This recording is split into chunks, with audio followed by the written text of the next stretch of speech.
हम्म। बोले गणगौर मैया की जय।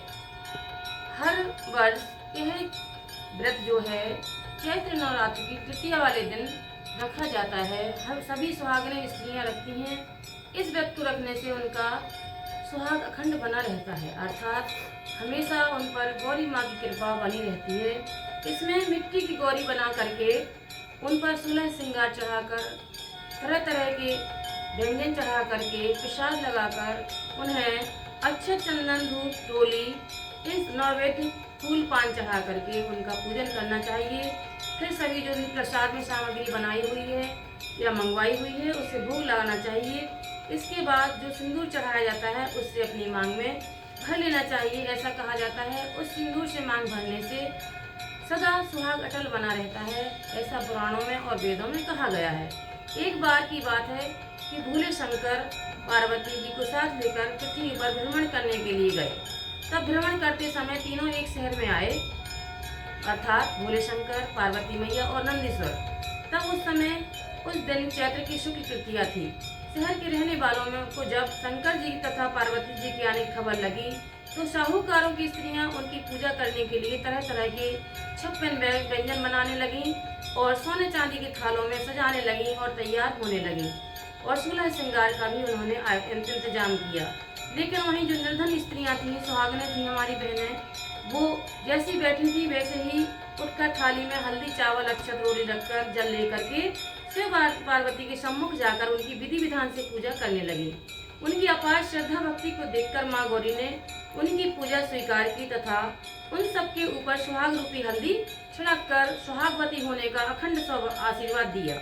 मातृश्वरी से आशीर्वाद प्राप्त करके वे निर्धन बहनें जो थी, सुहागन बहनें, वो अपने अपने घर चली गईं।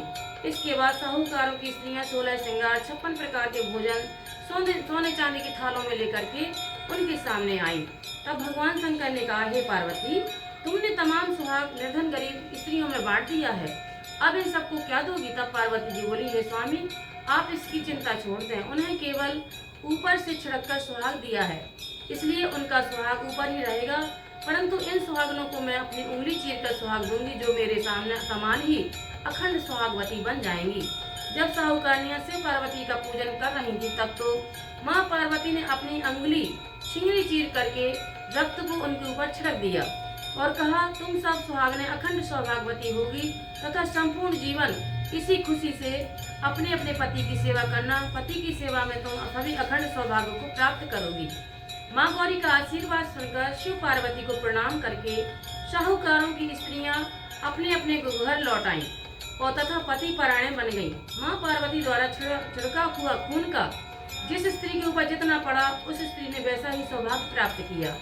इसके पश्चात पार्वती जी ने भगवान शंकर की आज्ञा से गंगा जी में जाकर स्नान किया तथा बालू के शंकर जी बनाकर विधि पूर्वक पूजन किया तथा भोग लगाया तथा प्रदक्षिणा करके बालू के 2 कणों का प्रसाद खाकर माँ पार्वती ने मस्तक पर टीका लगाया।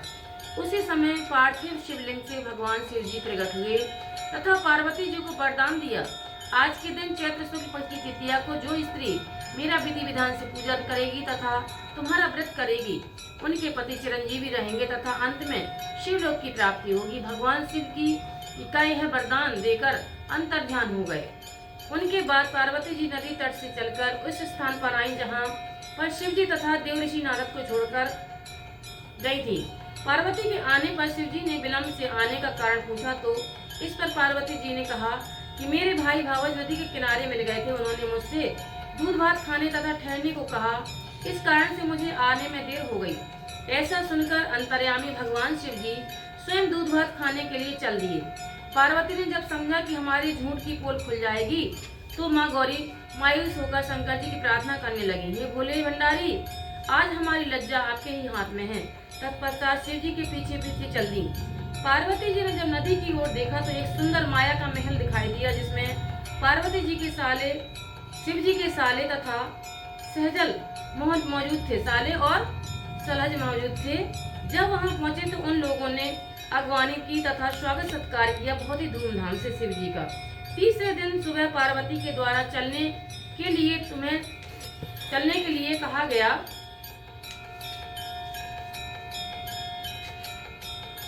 शिव जी ने मना कर दिया। इस पर माँ गौरी गुस्सा हो गई, अकेले ही वहाँ से चल दी। तब शंकर जी परेशान होकर नारद जी को लेकर और नंदीश्वर के साथ उनके पीछे चल पड़े। तब तो तीनों लोग चलते चलते काफी दूर निकल गए। सायंकाल होने पर शिव जी ने बहाना बनाया कि तुम्हारे मायके में अपनी माला भूल आया हूँ। इस पर पार्वती जी माला लाने को तैयार हुई, किंतु शिव जी की आज्ञा न होने से अपने मायके माला लेने न जा सकी। नारद जी वहाँ गए, जाकर देखा तो ना ही कहीं महल था और ना ही कोई माला थी।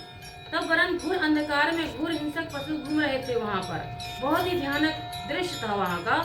इस अंधकार पूर्ण डरावने वातावरण को देख करके नारद बहुत आश्चर्यचकित हुए। अचानक बिजली के चमकने से वृक्ष पर टंगी माला दिखाई दी। उसे लेकर महामुनि नारद भयभीत होकर शीघ्र ही शिव जी के पास आए और आंखों देखा वर्णन कह सुनाया। इस प्रसंग को सुनकर हंसते हुए शिव जी ने नारद से उसका कारण बताया। हे मुनि नारद, आपने जो कुछ देखा वह पार्वती की अनोखी माया थी। वे अपने पार्थिव पूजन की बात को आपसे गुप्त रखना चाहती थी, इसलिए उन्होंने झूठा बहाना बनाया था।